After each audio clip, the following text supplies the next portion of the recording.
lost Alan. I'm not going to get to be a quartermaid anymore. Where did you lose him, honey? Oh, honey, tell me what happened. Listen to me. I found Monica and Alan in a hotel room together. In a hotel room? Honey, what were they doing? Well, what do you think they were doing? What did you actually see? Well, I saw enough to know they were in a hotel room alone together. Oh, well, then you didn't actually see anything, right? I saw enough. Listen to me. Monica is trying to get her filthy little claws back in Alan just to make his life miserable. I just know it. Oh, honey, you are a caution sometimes. Whose side are you on, anyway? I'm trying to be on the side of sanity, and there's very little of that right now.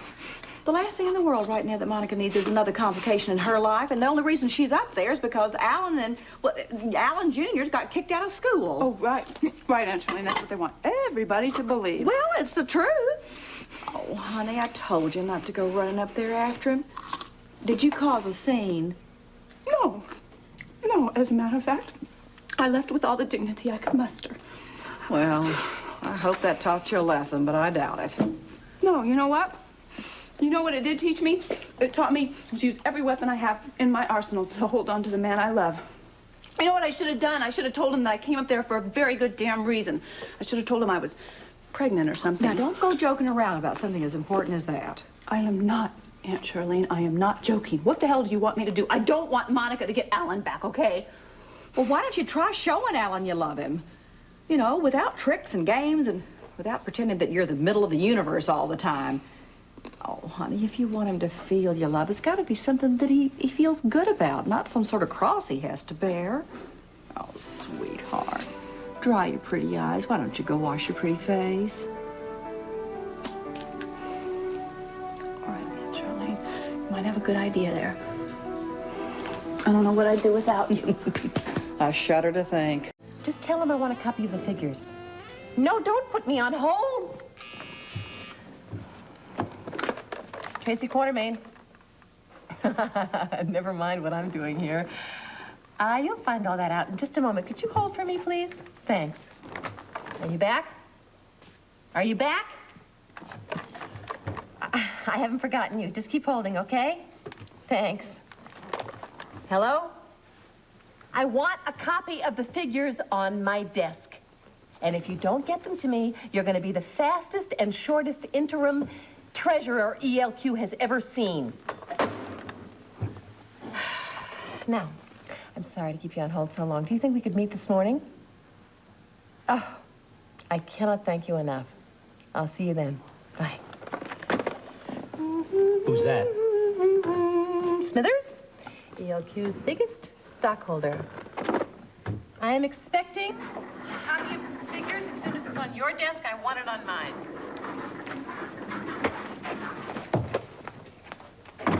What are you doing in here? Tending to business. What are you doing up so early? The boutiques aren't open for at least another hour. Scott, what is going on? What is Tracy doing behind... She doesn't have any business in here. I think Tracy can speak for herself, right, Tracy? Haven't you heard? It's a whole new ballgame. Well, that's impossible because Alan is still the president of ELQ and Ned is still the ex-treasurer, so I don't know what you're talking about.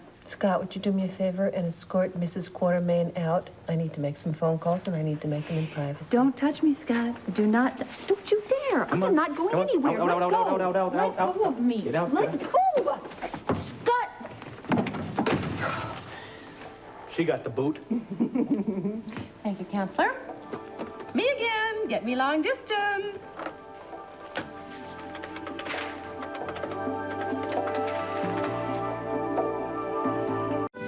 As you can see, little Miss Lucy has been using the ELQ Petty Cash Fund as her own private account. Uh-huh. Huh? Who gave you the authority to make financial decisions for ELQ? Oh, I guess you heard the news. Tracy, you have absolutely no right. What is she yapping about? Well, she just got cut off from the ELQ Petty Cash Fund. Well, Alan happens to let me use it for certain emergencies. Yes, well, I would consider a pedicure and a facial an emergency. Oh, don't be ridiculous. I don't think Alan even knows that you are dipping into this fund. Do you honestly think that I would do that without telling him? In a hot flash. Oh. Lucy Coe Jones Quartermain and whoever the next one's going to be. This is your financial life. You have abused the ELQ Petty Cash Fund to the tune of thousands of dollars. Who on earth do you think you are? I am the wife of the president of ELQ, and I have certain obligations I have to meet. Yeah, like paying the money back. Well, as of today, you have no access to this fund. Oh, fine. You know, Alan happens to be out of town, and I'm running a little bit short, so what do you suggest I do? Oh, my Higher goodness. heels. Let's see. A manicure, a facial for your face. See if you can make that stretch.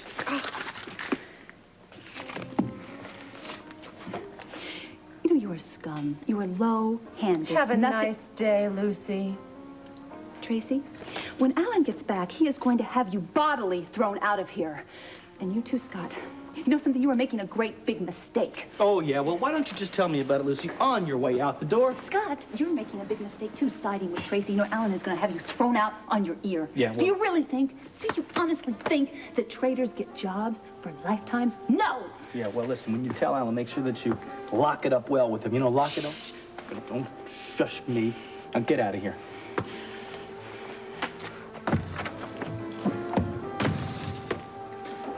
I love throwing her out. Guess you said the magic word. Well, you know, Lucy's right. You really, you don't really have that much authority. I just blew the whistle on her, didn't I? It's just the first of many moves I intend to make around here. Well, I wouldn't be too sure of that. What does that mean? Well, it means that, you know, it's a quarter million. You can throw your weight around a little bit here, but it's going to be hard for you to do anything of real consequence. You know what I mean? Do I know what you mean? Yeah. Let me get this straight. Are you telling me you want me to be a good little girl and pack up my marbles and go home and leave business to the big boys? No, that's not what I'm saying. I'm just saying you got to have a plan. You got to have some kind of strategy here because, you know, the opposition is tougher than you may think. Why do you keep underestimating me? Of course I have a plan, and it's a plan that's going to work.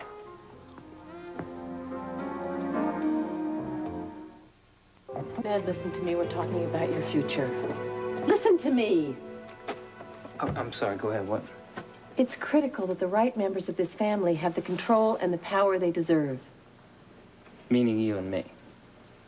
Ned, I know you have other priorities right now, and I certainly understand, but every day you spend worrying about Dawn and not worrying about getting back into ELQ lessens your chances of ever getting back in here. Ned, come on. Tracy's right.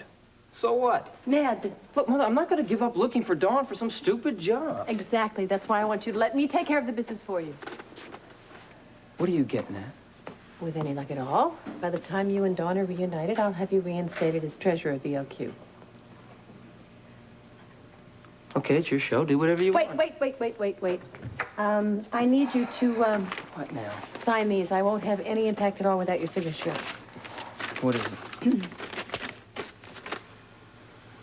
My stocks? Yes? You want me to sign over all my ELQ stocks? Well, it's temporary.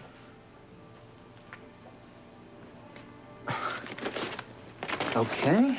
Mother, whatever you want. How about that? There. Now can I go? Thank you, darling. I thought I'd like to propose a toast. How about an early lunch in the ELQ dining I can't room? stay.